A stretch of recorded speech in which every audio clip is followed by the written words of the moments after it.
میں چھوٹی سی تھی جب امی کی وفات ہو گئی۔ امی کی وفات کے بعد نانی اپنے گھر لے آئی تھی اور ماموں ممانی کے رحم و کرم پر بچپن گزر گیا تھا۔ تب سوچا کرتی تھی کہ اگر اللہ نے اچھی زندگی دی تو یتیموں کی پرورش میں اپنا حصہ ضرور ڈالوں گی۔ میرا بچپن محرومیوں میں گزرا تھا۔ نانی کی سرپرستی میں جوں توں کر کے میں نے میٹرک پاس کیا۔ آگے ممانی نے پڑھنے نہ دیا اور میری شادی ایک غریب رشتہ دار نوجوان سے کر دی۔ میرے شوہر ایک شریف آدمی تھے، وہ مجھے بے حد چاہتے تھے۔ ان کا نام مہران تھا اور مہران نے شادی کے بعد اپنا کاروبار شروع کیا جو دن دگنی رات چگنی ترقی کرنے لگا۔ وہ کہتے تھے زوبیا جب تم سے اس گھر میں آئی ہو دولت کی بارش برسنے لگی ہے۔ میں نے کبھی سوچا بھی نہیں تھا کہ میں شادی کے بعد اتنا امیر ہو جاؤں گا۔ دولت یہ غربت سب اللہ کی دین ہے، لیکن مہران کو یقین ہو گیا تھا کہ اس کے کاروبار میں ترقی میری وجہ سے ہے۔ دراصل میں ایک بہت اچھی لڑکی تھی، شوہر کی خدمت کرنا اپنا پہلا فرض سمجھتی تھی۔ مہران کے آرام اور سکون کا خیال رکھنا میرا ایمان تھا۔ میں نے طے کر لیا تھا کہ حالات جو بھی ہوں میں اپنے شوہر کی وفادار رہوں گی اور ان کے آرام کا خیال رکھوں گی۔ شادی کے ابتدا 5 سال نہایت صبر سے گزرے تھے۔ بیمار سسر کی خدمت میں دن رات ایک کرنا پڑا، اوپر سے شوہر کی آمدنی اس قدر قلیل تھی کہ ایک وقت کی روٹی پر گزارا تھا۔ آمدنی کا تیسرا حصہ ساس سسر کی دواؤں میں خرچ ہو جاتا تھا۔ پھر بھی ہم صبر میاں بیوی نے منہ سے اف تک نہیں کیا۔ خود بھوکے رہتے مگر ان دونوں بزرگوں کے لیے میرے شوہر پھل لا کر کھلا دیتے، کیونکہ بیماروں کو تو پھلوں کی ضرورت ہوتی ہے۔ بے شک شوہر مفلس تھے مگر پیار کرنے والے شریف اور نیک آدمی تھے۔ میں غربت میں بھی خوش تھی۔ اپنے گھر میں جو سکون ملا تھا وہ کہیں نہیں ملا تھا۔ پہلے سسر صاحب فوت ہوئے، وہ فالج کے مریض تھے، پھر ساس بھی چل بسی۔ اللہ نے وقت کے ساتھ مجھے 4 بچوں کے ساتھ نواز دیا تھا۔ مجھے ان دنوں اپنے بچے دیکھ بھال کے لیے کسی مددگار کی ضرورت تھی۔ آس پاس پڑوس سے ملنے والی سے کہا، ایک پڑوسن نے بتایا کہ گلی کے ایک نکر پر جو گھر ہے وہاں ایک بچی ممانی کے پاس رہتی ہے، یتیم ہے اور ممانی اس کے ساتھ برا سلوک کرتی ہے۔ دراصل وہ اس کی بچی کی بوجھ سمجھتی ہے اور اسے خلاصی چاہتی ہے، اس لیے اپنے گھر نہیں رکھنا چاہتی۔ تم کہو تو میں اس سے بات کروں، وہ بخشوئی سے تمہارے حوالے کر دے گی۔ میں نے کہا ہاں ضرور بات کرو۔ تاہم حیران میں بھی ہوئی، سنگ دل عورت ہے جو ایک یتیم بچی کا وجود برداشت نہیں کر سکتی۔ پڑوسن نے دور روز بچی میرے حوالے کر دی اور کہا اس کی ممانی نے اسے بخوشی میرے حوالے کر دیا ہے تاکہ اس کو میں کسی اور کے گھر رکھوا دوں۔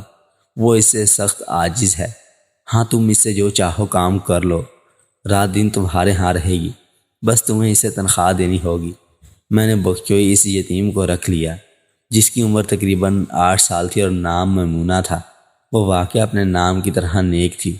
ان دنوں میرے شوہر کے کاروبار کی ترقی عروج پر تھی اور گھر میں پیسے کی ریل بیل تھی۔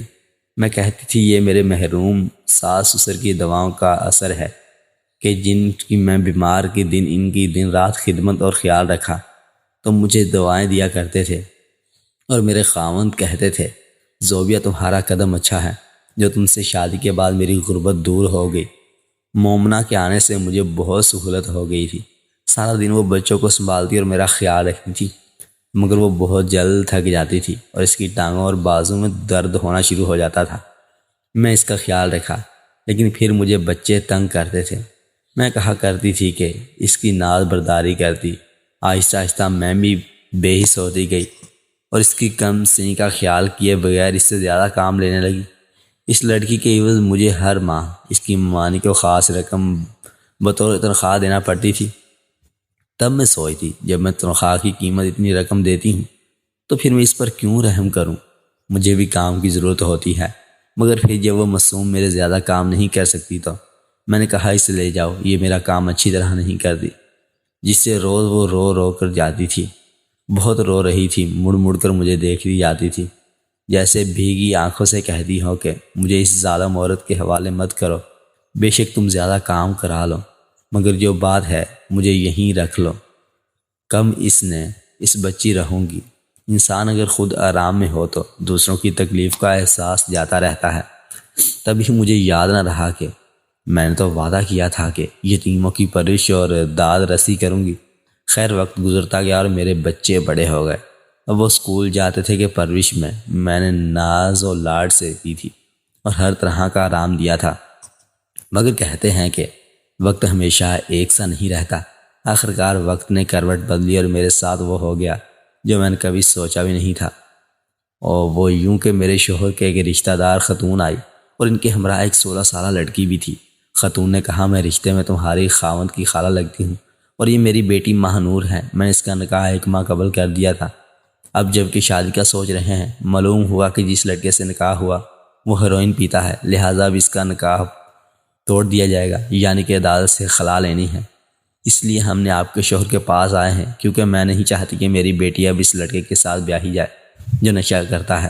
وہ تو اللہ کا شکر ہے کہ ہمیں اس کی حقیقت کا پہلے ہی پتہ چل گیا، ورنہ ہم برباد ہو جاتے۔ مہران کے ایک دوست فل قابل وکیل تھے۔ انہوں نے خالہ نعیمہ سے کہا کہ میں آپ کو اس کا پتہ دے دیتا ہوں، اس سے ملیے، یوں آپ کا عدالت میں خلا کا کیس میرے دوست دائر کر دے گا۔ خالہ بولی بیٹا میں کہاں وکیلوں کے چکر پڑوں گی، تم کسی وکیل سے بات کر کے فیس طے کر دو، اور لڑکی کو بھی تب تک اپنے گھر پر رکھو جب تک اس کی طلاق نہیں ہو جاتی، کیونکہ اس کے سسرالی رشتہ دار ہمیں بہت تنگ کریں گے۔ ڈر کے مارے میری لڑکی کو نور زبردستی اٹھا کر نہ لے جائیں۔ مہران ماں کو بیٹی کو اپنے گھر پر رکھنے کے لیے آمادہ نہیں تھے، مگر میں نے انہیں مجبور کر دیا کہ آپ انہیں رکھ لیں، یہ بیچاری آپ کا آسرا لے کر آئی ہے، اس سے بے آس نہ کریں۔ پھر مہران انہیں اپنے گھر میں رہنے کی اجازت دے دی اور میں نے کمرہ ان کے حوالے کر دیا۔ انہی دنوں میری نانی شدید بیمار ہو گئی تو ماموں مجھے لینے آ گئے، بولے کہ تمہاری ممانی بہت بیمار ہے، ان کو سنبھال نہیں سکتی، اس گھر اور بہت کام ہوتے ہیں، تم چند دن ہمارے پاس آ کر رہو۔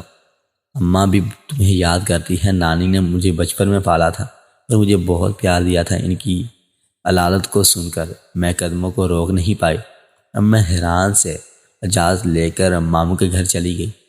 سوچا تھا کہ جلد لوٹ آؤں گی، مگر نانی کی طبیعت روز بروز بگڑتی گئی اور یوں حالات کے پیش نظر گھر نہیں آ سکی۔ ان کی وفات تک مجھے ماموں کے پاس رہنا پڑا۔ اللہ جانے میرے بعد میرے گھر کے کیا حالات ہوئے کہ مہران نے خلا کے بعد سے نکاح کر لیا، حالانکہ دونوں کی عمروں میں زمین آسمان کا فرق تھا۔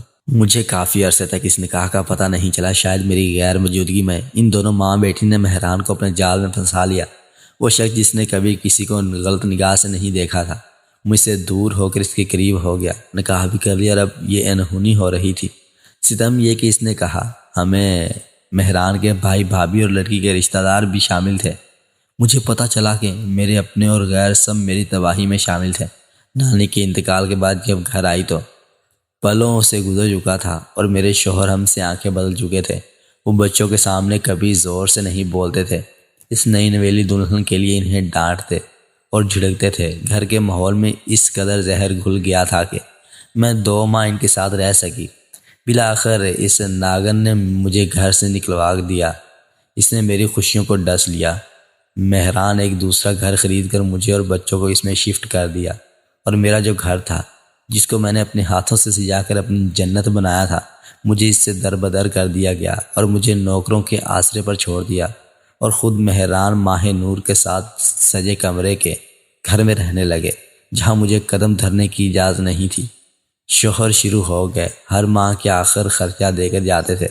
رفتہ رفتہ غفلت اختیار کرنے لگے، بار بار میں فون کرتی کہ پیسے ختم ہو گئے ہیں، پڑوسی سے قرض لیتی ہوں۔ کبھی بڑے لڑکے کے ساتھ بنگلے پر جا کر شوہر کو احساس دلاتی، وہ ناراض ہوتے کہ تم یہاں مت آیا کرو، میں خود تمہیں خرچہ دینے آ جایا کروں گا، ذرا صبر کرو، چند دنوں میں ہی ہزاروں اڑا دیتی ہو، میرے پاس کوئی حرام کی کمائی نہیں ہے۔ یہ الفاظ سنتی تو آنکھوں سے آنسو بہنے لگتے۔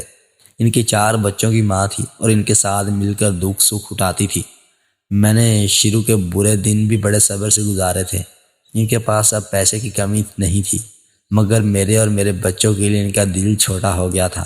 ہمارے لیے ان کے دامن میں اب وہ والی محبت نہیں رہی جو شروع کے غربت کے دنوں میں تھی، حالانکہ اب تو غربت بھی نہیں تھی۔ ایک دن مہران خرچہ دینے آئے تو میں نے بہت محبت سے ان کے لیے نمکین گوشت کی تندوری پاش بنائے، یہ ان کی پسندیدہ ڈش تھی۔ کھانا ان کے سامنے سجایا تو بولے اٹھا لو، مجھے بھوک نہیں ہے۔ میں نے کہا کہ بڑی محنت سے آپ کے لیے بنائے ہیں۔ کہنے لگے، ہاں کبھی یہ مجھے پسند تھے، مگر اب میری صحت اجازت نہیں دیتی، یہ نمکین گوشت مجھے ہضم نہیں ہوگا۔ میں نے کہا، کیا آپ کی صحت کا ماہ نور خیال نہیں رکھتی؟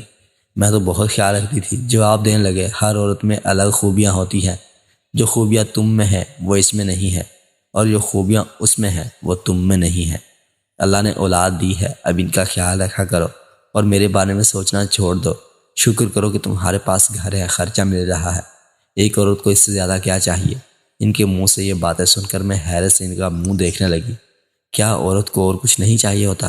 اسے اپنے شوہر کا پیار اور خود بھی تو چاہیے ہوتا ہے۔ آپ کے بچوں کو آپ کے پاس رہنا نصیب نہیں، وہ آپ کے ہوتے ہوئے بھی ہر لمحہ باپ کی کمی محسوس کرتے ہیں۔ دوسرے بچوں کو اپنے باپوں کے ساتھ دیکھ کر ایسے کمتری کا شکار رہنے لگے۔ مجھے لگا تھا میری باتیں سن کر ان کا دل پگھل جائے گا، مگر وہ تو الٹا مجھ پر برسنے لگے، کہنے لگے، فضول قسم کی باتیں اور جلی کٹی سنانے لگتی ہو تو کس کافر کا دل کرے گا کہ یہاں آئے؟ اب تو ہم نے گھر کے دوزخ بنا رکھا ہے۔ مجھے یقین نہیں آ رہا کہ یہ وہی مہران ہے جو کبھی میری صورت دیکھ کر میرے گن گایا کرتے تھے، میرے سوا کسی اور کی طرف آنکھ اٹھا کر نہیں دیکھا کرتے تھے، میرے علاوہ کسی اور کا ہاتھ کا کھانا نہیں کھاتے تھے، مگر اب وہ کتنا بدل چکا ہے۔ میری محبت میں سے پگھل نہیں سکی، الٹا سے میں غلط نظر آ رہی ہوں۔ میں نے سوچا، یا اللہ یہ کیسی زمائش ہے، مگر میں بچوں کی خاطر ہر ستم سہنے کو مجبور تھی۔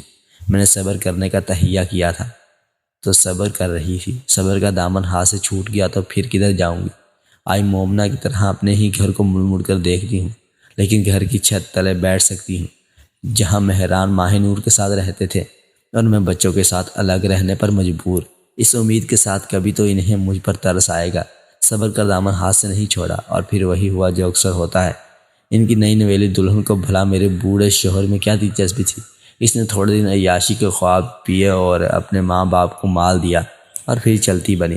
میرے شوہر کے خواب چکنا چور ہو گئے اور ان کی انا کو اس قدر ٹھیس پہنچی کہ مجھے سوتن کا دکھ ہونے کے باوجود مجھے ان پر ترس آنے لگا۔ آخر وہ پلٹ کر میرے پاس ہی آئے، مجھ سے معافی مانگی اور بچوں کے سینے سے لگا لیا، مگر اب وقت گزر چکا تھا، میرے دل میں وہ اپنی حیثیت کھو چکے تھے، کیونکہ جو ایک دفعہ بے وفائی کرتا ہے اس پر دوبارہ اعتبار کرنا خود کو دکھ دینے کے مترادف ہوتا ہے۔ میں آپ سے اپنے بچوں کا باپ سمجھتی ہوں، مگر اپنا شوہر نہیں۔ شاید وہ بھی میرے اس رویے کو سمجھ گئے تھے کہ میں بچوں کی خاطر تباہ ہو کر رہ گئی ہوں۔ اگر انہیں چھوڑ کر نہ جاتی تو، اور وہ ماہ نور کو چھوڑ کر میرے پاس آتے تو شاید میرے دل میں ان کا مقام کچھ اور ہوتا، مگر اب وہ میری طرف نہیں آئے تھے بلکہ لائے گئے تھے۔ لیکن میں خدا کا شکر کرتی ہوں، بے وفائی صحیح مگر مجھے میرے شوہر واپسی تو مل گیا، اس پر میں اللہ کا شکر ادا کرتی ہوں۔ مگر اپنی بہنوں سے یہی کہوں گی، کبھی اپنے شوہر کو اکیلا مت چھوڑو، اور نہ ہی اپنی غیر موجودگی کو اس قدر بڑھاؤ کہ تمہاری جگہ کوئی اور عورت لے لے۔ دوستو، یہ تھی زوبیہ کی کہانی، جس میں آپ کو کوئی نہ کوئی سبق ملا ہوگا۔